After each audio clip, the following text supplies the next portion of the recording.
वशिष्ठ जी महाराज नामकरण करते हैं और कहते हैं, राजन पहले इस बालक को मेरी गोद में दे दो, फिर मैं नामकरण करूं। दशरथ जी महाराज ने अपने गोद से कौशल्या कुमार को वशिष्ठ जी की गोद में दिया और वशिष्ठ जी ने जैसे ही रामलला सरकार को अपनी गोद में लिया, भगवान के सुकोमल श्री विग्रह का स्पर्श प्राप्त होते ही वशिष्ठ जी महाराज को प्रेम की समाधि लग गई, आंखें बंद हो गईं और वशिष्ठ जी महाराज ध्यान में डूब गए। इतना आनंद हुआ, ऐसा विलक्षण ब्रह्मानंद परमानंद का अनुभव हुआ वशिष्ठ जी को कि कुछ देर के लिए उनकी आंखें बंद हो गईं, ध्यानस्थ हो गए। महर्षि वाल्मीकि कहते हैं कि वशिष्ठ परम प्रीतो नामानि कुरुते तदा, परम प्रीति से युक्त होकर वशिष्ठ जी महाराज कुमारों का नामकरण करते हैं। वशिष्ठ जी की जब समाधि लग गई, आंखें बंद हो गईं, ध्यान में चले गए, कुछ देर बाद जब उस भाव से बाहर आए वशिष्ठ जी, तो वशिष्ठ जी मुस्कुराने लगे, मानो वशिष्ठ जी महाराज ये सोच रहे थे कि मेरे पिता ब्रह्मा ने जो कहा था आज वो वाणी सत्य हो गई। ब्रह्मा जी ने क्या कहा था? बोले जब इक्ष्वाकु मनु को अयोध्या का राज्य दिया ब्रह्मा ने, तो वशिष्ठ जी से कहा आप इनके कुल पुरोहित बन करके जाओ। तो वशिष्ठ जी ने मना कर दिया। वशिष्ठ जी ने कहा हम कुल पुरोहित नहीं बने, ये कुल पुरोहित बनना भी बड़ा झंझट का काम है। उपरोहित्य कर्म अति मंदा, वशिष्ठ जी ने यही कहा उपरोहित्य कर्म जो है ये बड़ा मंद कर्म है। उपरोहित्य कर्म अति मंदा, वेद पुराण सुमित कर निंदा। वेद पुराण और स्मृतियों में इसकी निंदा भी की गई है। उपरोहित्य कर्म अति मंदा, उपरोहित्य कर्म अति मंदा, वेद पुराण सुमिति कर निंदा, वेद पुराण सुमिति कर निंदा, उपरोहित्य कर्म अति मंदा, कर्म अति मंदा, कर्म अति मंदा। उपरोहित्य कर्म बड़ा मंद कर्म है। क्यों मंद कर्म है? उपरोहित्य कर्म तो ब्राह्मण ही करेगा, कौन करेगा दूसरा? करना तो ब्राह्मण को ही। लेकिन उपरोहित्य कर्म करने वाले ब्राह्मण को कभी कभी अपमान भी सहन करना पड़ता है, अनादर और उपेक्षा भी उसे सहन करनी पड़ती है। यजमान अगर मूढ़ हो, यजमान अगर अभिमानी हो, तो वह ब्राह्मणों का अनादर भी कर देता है, उसका व्यवहार बड़ा अशिष्ट होता। लेकिन ब्राह्मण को मजबूरी में वो कर्म करना ही पड़ता है। और तो और यजमान का दान प्रतिग्रह लेने के कारण यजमान का पाप क्षय हो जाता है और वह पाप ब्राह्मण को भोगना पड़ता है। अगर ब्राह्मण तपस्या साधना न करे, जप तप नियमों का पालन न करे, तो यजमान का वह पाप ब्राह्मण को भोगना पड़ता है। इस दृष्टि से कहा कि उपरोहित्य कर्म अति मंदा, वेद पुराण सुमित कर निंदा। वशिष्ठ जी ने कहा हम ये पौरोहित्य कर्म नहीं करेंगे। पौरोहित्य कर्म करने से बुद्धि मलिन हो जाएगी, तत्व चिंतन ब्रह्म चिंतन नहीं होगा और भगवत प्राप्ति में बाधा उत्पन्न होगी। इसलिए मैं पौरोहित्य कर्म नहीं करूंगा। ब्रह्मा जी ने कहा कि अगर पौरोहित्य कर्म करते करते तुमको भगवान मिल जाए तो? ब्रह्मा जी ने कहा, वशिष्ठ जी ने कहा ऐसा कैसे हो सकता? ब्रह्मा जी ने कहा हो सकता है। अगर पौरोहित्य कर्म करते करते तुमको भगवान की प्राप्ति हो जाए, तुमको भगवान मिल जाए, तो क्या पौरोहित्य कर्म स्वीकार करोगे?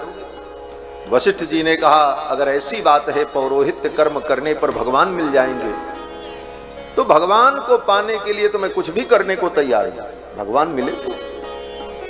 ब्रह्मा जी ने कहा इनके पुरोहित बन करके जाओ, इन्हीं के वंश में आगे चल करके एक राजा होंगे जिनका नाम दशरथ होगा, और उनके कुल में उनके पुत्र बनकर के 4 रूपों में भगवान प्रकट होंगे, और तुम्हें यह सौभाग्य मिलेगा कि तुम्हारे द्वारा उनका जात कर्म संस्कार होगा, तुम्हारे द्वारा उनका नामकरण संस्कार होगा, वो तुम्हारी गोद में खेलेंगे, फिर बड़े होकर तुम्हारे गुरुकुल में पढ़ने जाएंगे, उनकी उंगलियों को पकड़ करके तुम लिखना सिखाओगे, उनको पढ़ना सिखाओगे, वो तुम्हारी गोद में बैठ जाएंगे, और बालक तो चंचल होता है, वो तुम्हारी गोद में बैठ जाएंगे बालक रूप में, तो तुम्हारी दाढ़ी भी पकड़ करके खींच लेंगे। ऐसी ऐसी लीलाएं जीवन में देखने को मिलेंगी। अब विचार कर लो, पौरोहित्य कर्म करना है कि नहीं करना है। वशिष्ठ जी ने कहा पितामह, मैं निश्चित हूं पौरोहित्य कर्म करूंगा, भगवान अगर मुझे इतने सुलभ हो जाएं तो मैं पौरोहित्य कर्म करने को तैयार हूं।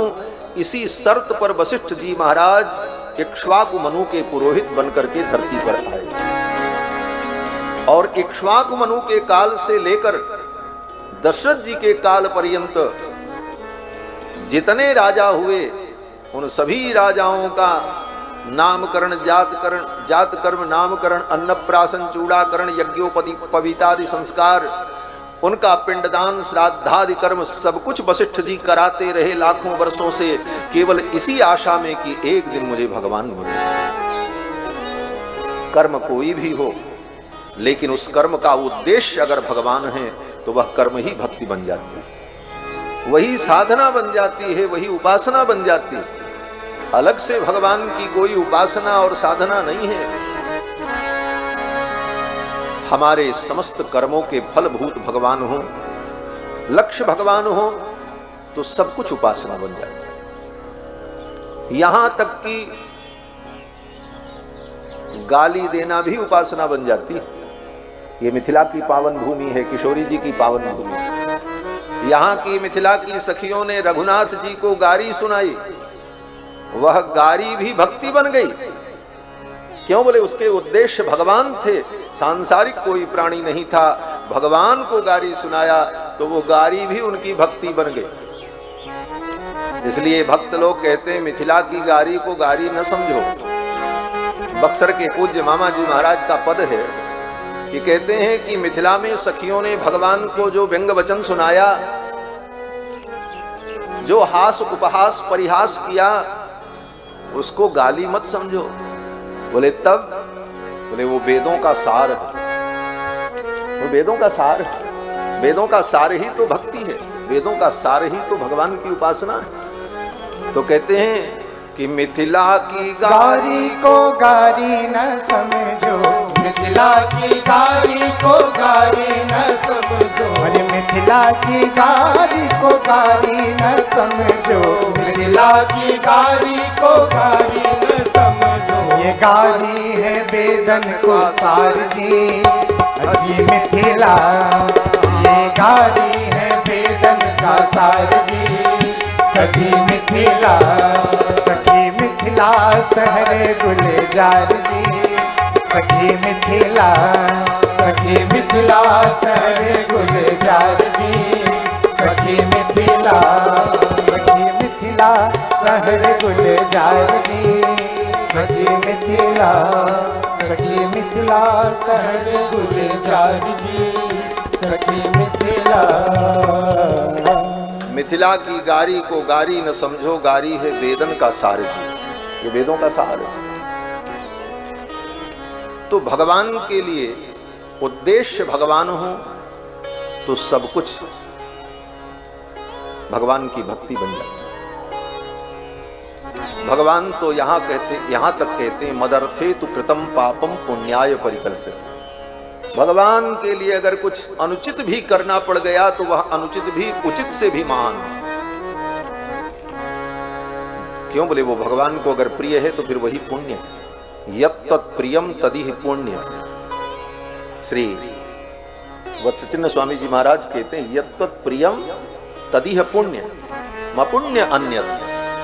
पुण्य और पाप की जो परिभाषा शास्त्र में कही गई वो ठीक है, तत्त जगहों पर तत्त अधिकारी के लिए वो पाप पुण्य की परिभाषा अच्छी है, जगत के लिए और जगत की व्यवस्था के लिए।